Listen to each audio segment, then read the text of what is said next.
salutations on this beautiful Sunday morning. I am Hoy Kaweku Timmons, and I am the host of the best up-and-coming podcast on the internet, the No Truth Barred podcast platform. Make sure you follow me on Instagram at HoyHoyT_Kaweku, KWAKU_Timmons. That's TIMMONS.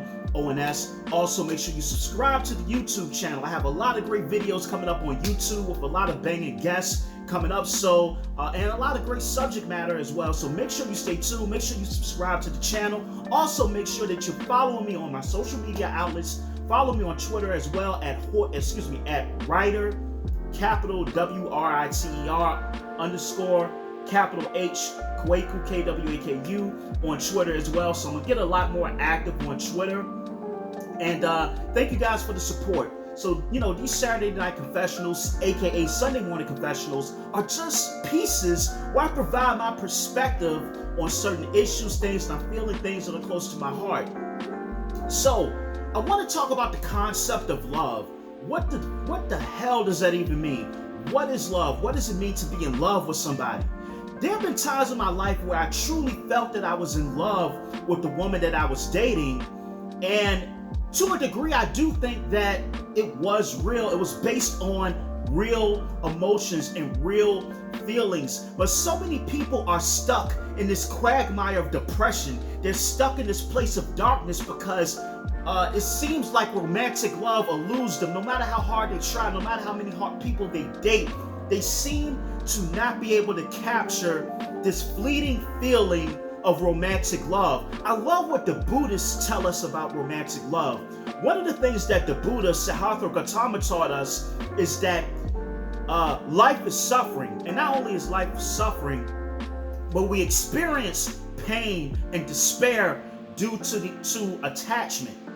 And I think that attachment arises because of the paradigms that we've learned the concept of love under over the past 10,000 or so years. So as you know, I'm a person where I have like a novice level understanding of cultural anthropology. It's something that I truly love to study. I truly love to study how cultures begin to develop, how religions begin to develop, how we took certain aspects of nature and we anthropomorphized those aspects of nature and we made them synonymous with certain deities. So you can see this done for example, in Palestine. If you go back and you look at the Phoenicians and you look at some of these early deities that would be synonymous with Yahweh in the Bible, certain storm deities that we deify, certain aspects of nature that we don't understand, and we make them synonymous with divine properties. And listen, I am a theist. I believe in God.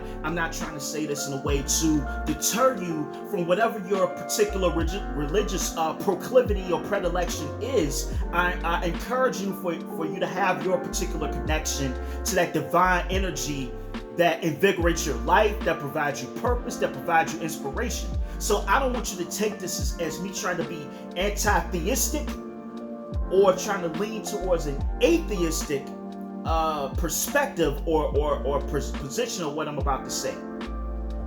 But I think a lot of times with the advent of the agricultural revolution, primarily in the Fertile Crescent, which began about 11,500 years before the Common Era, and we'll get into the concept of property and ownership and small city-states and societies and cultures and hierarchy and political classes. What you begin to have is that love is tied into estate. Love is tied into the things that you can pass on to your progeny. Love is tied into I have to make sure that my wife, I have to enforce a way for her to be loyal to me. I have to monitor her fidelity, and it's not done from a place of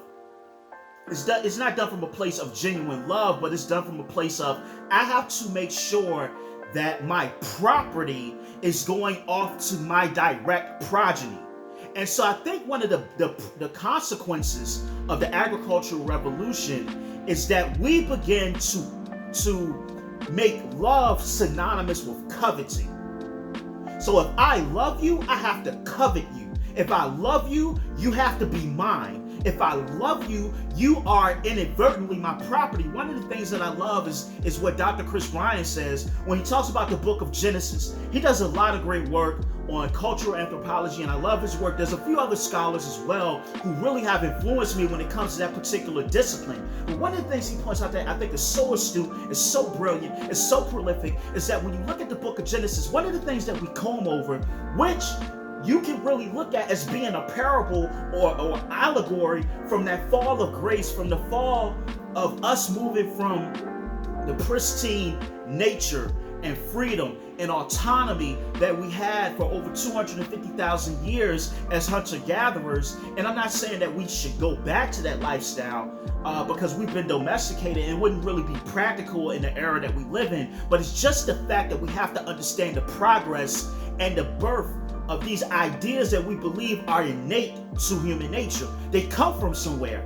All ideas come from somewhere, and the onus is on us to not just take ideas that were planted on us and believe that they're endemic to us as Homo sapiens or any other sort of ape cousin of ours on this planet. But one of the things that Dr. Ryan points out is that in the book of Genesis, we see these things of these different commandments, these different laws, these different Levitical standards. And one of them is that thou shalt not covet thy neighbor. Thou shalt not covet thy neighbor's wife. And when we hear thou shalt not covet thy neighbor's wife, what we begin to think is that thou shalt not commit any acts of infidelity. Thou shalt not go and try to seduce the wife of thy neighbor. But in proper context of that particular time that those people were living in, the proper contextual understanding of thou shalt not covet thy neighbor's wife is that you're living in an agricultural society where a woman's fidelity and her ability to produce progeny is tied into her value to that man. I'm not operating in the dichotomy or the binary of good and bad. I'm just stating to you what it is. So to properly understand that, it's thou shalt not covet thy neighbor's wife because she is the husband's property. That's what that truly means. She was the property of that man, and that's what the true contextual understanding of thou shalt not covet thy neighbor's wife is. It's tantamount to, I'm not going to steal this person's car. And one of the arguments I've heard people make is the age of sexism versus racism, and how sexism is a lot older, but that's a different topic. So anyway, I say that to say we've been groomed, at least under the paradigms that arose in the Fertile Crescent, through Egypt, North Africa, into parts of Europe. We've been groomed over thousands of years to make love of your significant other in this capacity where you have to covet them. And like I said, I mentioned that the Buddha talked about we suffer depression, we suffer despair because of attachment. What I'm trying to do is to learn how to love without attachment. When I tell people that, people think that I'm crazy. People believe that you cannot love a woman or whomever you choose to love. For me, I love women, but that's one thing that I'm trying to do. I've done an abysmal job at that in my previous relationships because I found myself looking at that woman in that particular point of view. She is mine. We use these possessive. That's my woman. That's my man. And we believe that we can control the decisions, the predilections, the choices of another human being, and we believe that their choice is something that may put us in an emotionally adverse position, then that makes them a bad person. No, it doesn't. And what I'm trying to do is to learn how to love without possession. The concept of romantic love, it comes from the 12th century. Prior to the Norman conquest, if you look at the British Isles and you look at a lot of Western Europe, the concept of love was more so honor and love and combat and brotherhood. But as the advent of Christianity, and when you look at Christianity, you kind of have to go back to Constantine and his reason for switching from pagan. And a fun fact about the word pagan, originally, Christianity, when it first made its first entrance into the Roman Empire, it would have been seen as a pagan religion, because the word pagan, the etymology is paganus, and pagan essentially means that a religion that is not deemed acceptable by the Roman Empire, the religion practiced by the backward country people. That's essentially what it would have meant. So like, if you were to go into Northern Europe, and the Alemanni tribes, that's what the Germans, or what we would call the Germans, these different tribes of the Alemanni that would have become the Germans, that the Romans would have looked at. These people would have had a far more rustic religions and deities like Odin and all of this stuff, right?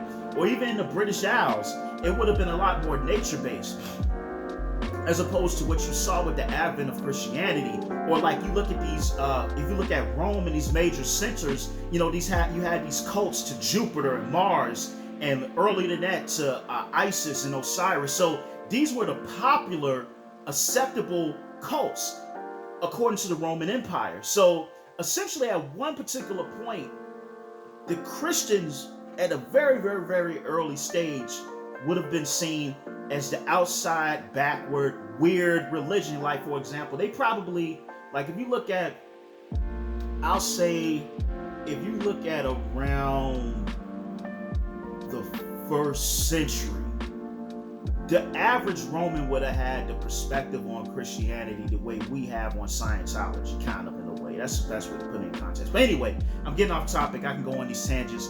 I'm trying to be quick with the Saturday night confessional, Sunday morning confessional, Saturday night vent, etc.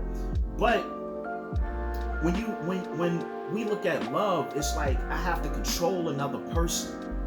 And I think another problem for me, especially, I'm going to speak more towards African Americans. Like, if you look at a lot of us, right? When you look at African Americans, where do we come from? So, you would have came from, a lot of black people would have came from the Senegambian. A lot of us would have came out of that Bight of Biafra. A lot of us would have came from the Sierra Leone region of Africa, the Windward Coast, excuse me. So we would have came in Congo. So a lot of us would have came from many of these places. So the beautiful part about African societies, and so somehow, like, the name is like the Meninka, or the Medinka people, right?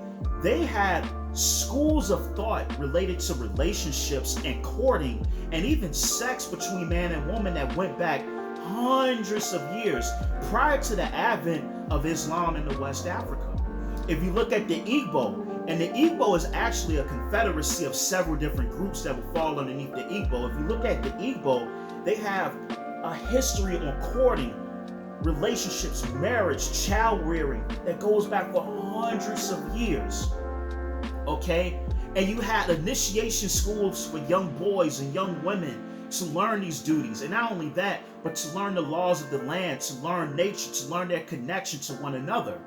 And what happened with slavery is that those schools of thought got cut off. One of the things that the merchant class did, you know, when you started to go from mercantilism to these different privateers that started to go out of Europe and to go and they got involved in what would become the transatlantic slave trade, and what would become the colonies in the U.S. and what would eventually become the United States. There's a ubiquitous perception that was then and is still now. And it's the perception of I'm an individual and I decide my destiny, which is a beautiful idea. Because to a degree, yeah, we all are individuals. And that's something that's kind of been preponderant through, I'll say, over the past 400 years.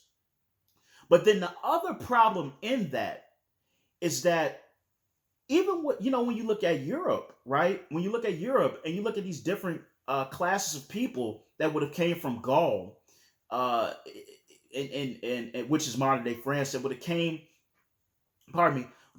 from the British Isles, that would have came from northern, more Germanic areas. They also had centuries and centuries of culture that talks about mating, sex, children, etc. And they greatly differed. But my reason for pointing this out is that if you're looking at our ancestors, they would have had a repository of knowledge that goes back centuries on how relationships should work. Here in the West, we don't have that. All of us, we're just winging it. We're winging it for the most part. But we look down on slaves so much. And I used to say enslaved Africans, but I'm not going to really say that no more, because I think when you say enslaved, you look at like when we say, I don't want to call them slaves. They were enslaved Africans, right? I make the concept of a slave synonymous with an automaton. I make the concept of a slave synonymous with a person that does not have thought, culture, free will, right? But that couldn't be further from the truth. So much of our culture, the way we speak, the foods we eat, the music we play, it comes from slaves. It comes from Black people in the American South that were in bondage.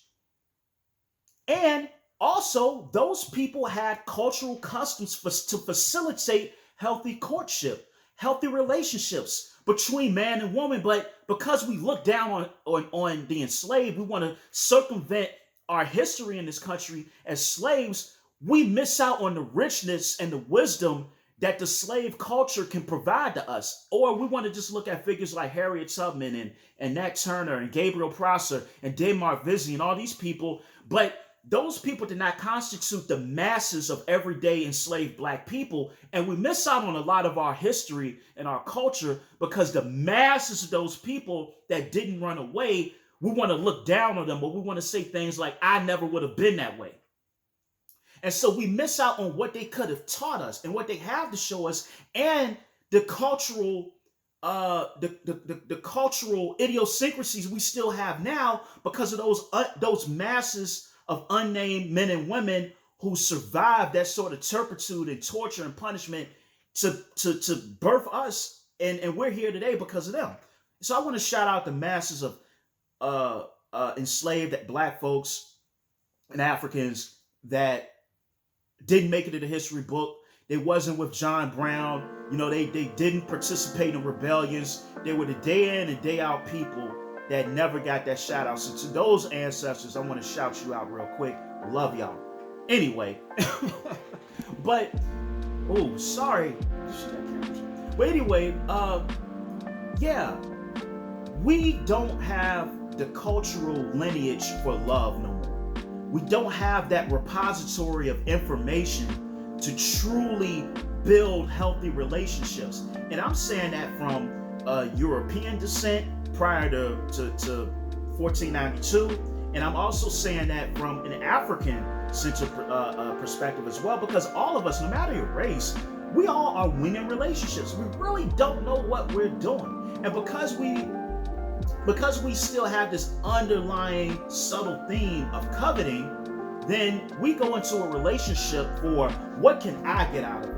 Like whenever I talk to somebody about a relationship, the first thing they say is, I am lonely. I need somebody. I need sex. I need companionship. I.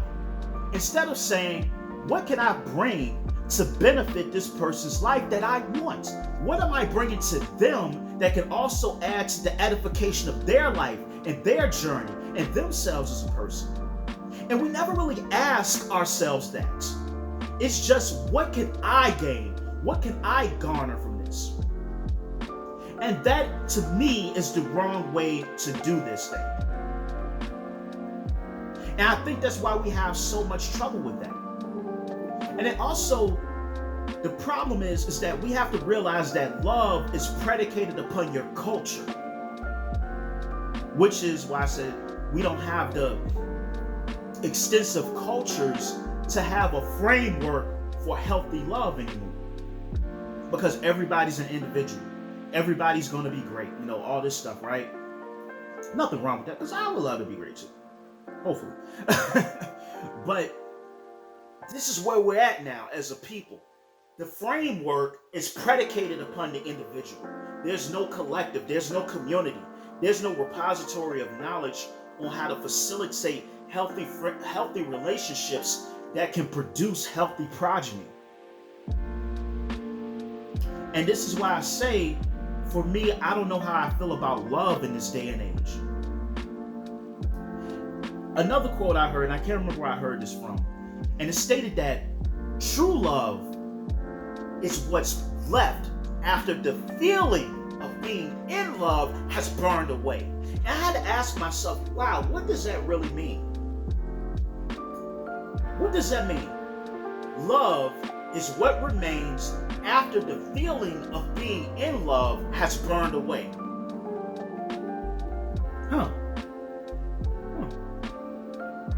I think what that means is that we have to discern between our biological hardwiring and truly what love is. This is my assumption. This is not something I read in a book. This is just me kind of going off the top here. What I believe is that falling in love